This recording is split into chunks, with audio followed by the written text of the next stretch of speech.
Breaking news. Jubilee Hills నియోజకవర్గంలో BRS జోరుగా ప్రచారం చేస్తోంది. ఇప్పటికే బీఆర్ఎస్ తరపున దివంగత ఎమ్మెల్యే గోపీనాథ్ భార్య మాగంటి సునీతను అభ్యర్థిగా ప్రకటించారు. కానీ కాంగ్రెస్ మాత్రం ఇంకా అభ్యర్థిని ఖరారు చేయలేదు.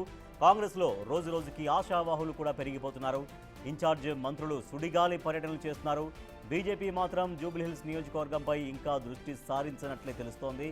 దీంతో బీజేపీ రాష్ట్ర నాయకత్వంపై క్యాడర్ నైరాశ్యంలో ఉన్నట్టు తెలుస్తోంది. 8 మంది ఎమ్మెల్యేలు 8 మంది ఎంపీలు ఉన్న ఉప ఎన్నికపై బీజేపీ నేతలెవరూ మాట్లాడడం లేదు. త్వరగా అభ్యర్థిని ప్రకటించి ప్రచారాన్ని ప్రారంభించాలి అంటున్నారు బీజేపీ కార్యకర్తలు.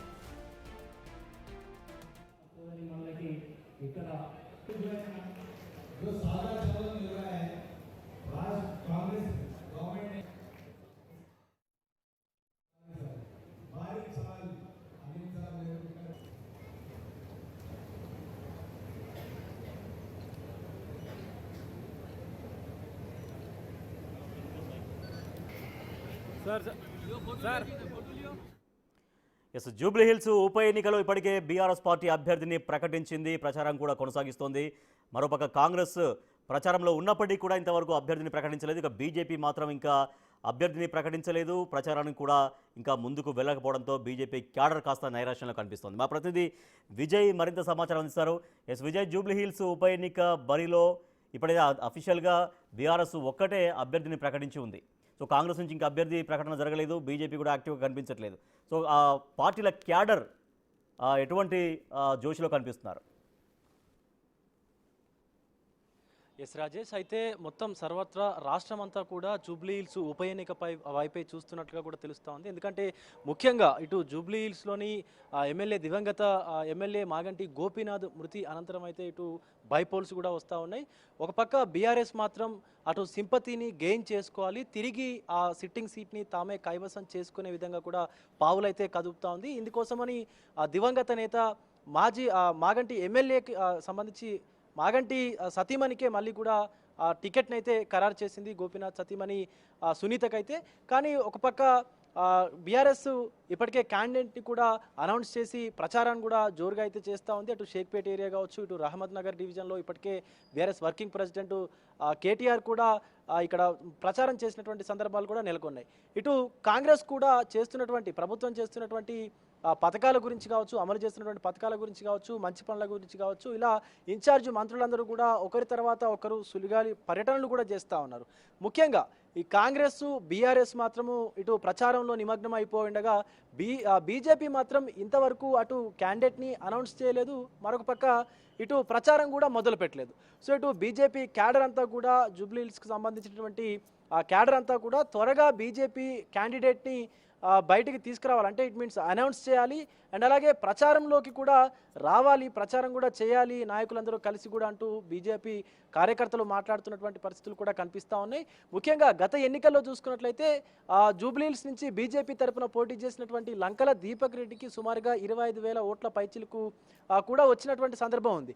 సో ఇప్పుడు అలాంటి క్యాండిడేట్నే తీసుకోవాలా, లేకపోతే సో ఖచ్చితంగా ఇటు బీఆర్ఎస్ సంబంధించినటువంటి మాగంటి గోపీనాథ్ సతీమణి సునీత, అలాగే కాంగ్రెస్ నుంచి క్యాండిడేట్ని కూడా ఇంకా అనౌన్స్ చేయలేదు. కాబట్టి ఈ రెండు పార్టీలకు సంబంధించి పోటీగా, ఈ రెండు పార్టీల అభ్యర్థులకు పోటీగా ఉండేటువంటి అభ్యర్థిని బరిలోకి దించాలని చెప్పేసి కూడా బీజేపీ కార్యకర్తలు అయితే చెప్తా ఉన్నారు. మరొక పక్క ఇప్పటి వరకు క్యాండిడేట్ని అనౌన్స్ చేయకపోవడము, అలాగే ప్రచారం కూడా చేయకపోవడం అనేది కొంత నిరాశ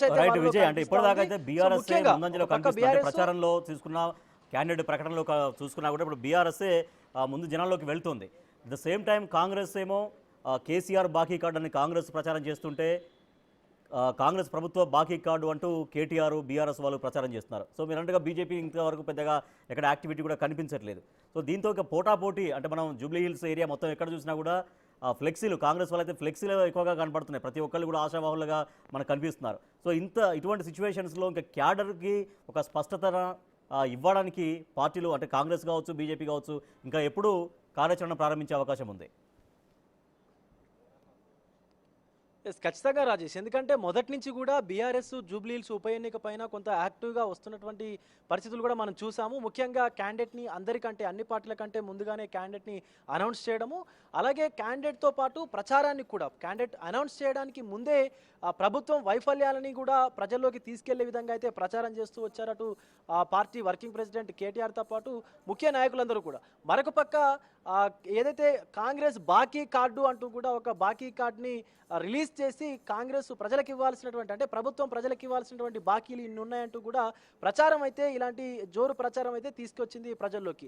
మరొక పక్క కాంగ్రెస్లో ఈ టికెట్ ఆశించేటువంటి ఆశావాహుల సంఖ్య పెరుగుతున్నటువంటి సందర్భం కూడా మనం చూసాము. అటు మాజీ ఎంపీ ఎవరైతే ఉన్నారో, మాజీ ఎంపీస్ కావచ్చు, మాజీ ఎమ్మెల్యేలు కావచ్చు, సో వీళ్ళందరూ కూడా గతంలో ఎమ్మెల్యేగా పోటీ చేసినటువంటి క్యాండిడేట్స్ కావచ్చు, వీళ్ళందరూ కూడా జూబ్లీహిల్స్ బైపోల్స్లో తమకే అవకాశం రావాలంటూ కూడా చాలామంది అయితే తమ ఆశని వ్యక్తం చేస్తూ ఫ్లెక్సీల వారు కూడా నడిచింది మనం చూసాము. ఇటు దసరాకు, దీపావళికి, సో జూబ్లీహిల్స్ నియోజకవర్గంలో అనేక చోట్ల ప్రజలకు దసరా, దీపావళి శుభాకాంక్షలు తెలుపుతూ కూడా అనేక ఫ్లెక్సీలు కూడా వెలిశాయి. సో కాంగ్రెస్లో ఆశావాహుల సంఖ్య రోజు రోజుకి కూడా ఎక్కువగా కనిపిస్తూ ఉంది. ముఖ్యంగా బీజేపీకి సంబంధించి 8 మంది ఎమ్మెల్యేలు, 8 మంది ఎంపీలు ఉన్నప్పటికీ కూడా ఇంతవరకు కార్యాచరణ మొదలు పెట్టకపోవడం పట్ల అయితే కొంత విమర్శలు వినిపిస్తూ ఉన్నాయి. ముఖ్యంగా గతంలో బీఆర్ఎస్ బీజేపీ విలీనం అనేటువంటి టాపిక్ ఎప్పుడైతే తెరపైకి వచ్చిందో ఆ టాపిక్ అంతా కూడా ఇప్పుడు ప్రజల్లోకి వెళ్తూ ఉంది. ఎందుకంటే సో వెనకాల బీఆర్ఎస్కు బీజేపీ ఏమైనా సపోర్ట్ చేస్తూ ఉందా, అందుకే సైలెంట్గా ఉందా అనేటువంటి కోణంలో కూడా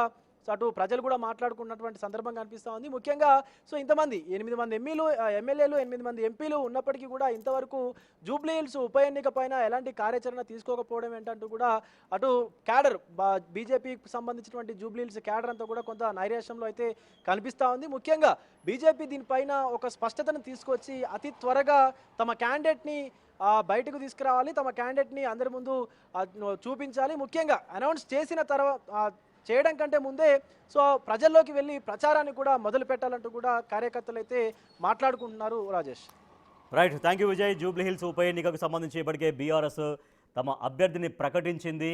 మాగంటి గోపీనాథ్ దివంగత ఎమ్మెల్యే, బీఆర్ఎస్ సిట్టింగ్ ఎమ్మెల్యే ఎవరైతే ఉన్నారో ఆయన భార్యనే, ఆయన మృతితో ఆయన భార్య మాగంటి సునీతను అభ్యర్థిగా ప్రకటించింది. ప్రభుత్వ వైఫల్యాలున్నాయి అంటూ ప్రచారం కూడా సాగిస్తోంది బీఆర్ఎస్. మరోపక్క కాంగ్రెస్ కూడా జూబ్లీహిల్స్లో కాంగ్రెస్ నాయకత్వం, ఇన్ఛార్జి మంత్రులంతా కూడా జూబ్లీహిల్స్ నియోజకవర్గంలో ప్రచారం చేస్తున్నారు. కానీ ఇంతవరకు అఫీషియల్గా పార్టీ క్యాండిడేట్ని అనౌన్స్ చేయలేదు. సో దీంతో ఆశావాహుల సంఖ్య కాంగ్రెస్ పార్టీలో మరింతగా పెరిగిపోతోంది. మరోపక్క కాంగ్రెస్, బీఆర్ఎస్ జూబ్లీహిల్స్ నియోజకవర్గంలో యాక్టివ్గా తిరుగుతూ ఉంటే బీజేపీ మాత్రం ఇంతవరకు పెద్ద యాక్టివిటీ ఏమీ కనిపించట్లేదు.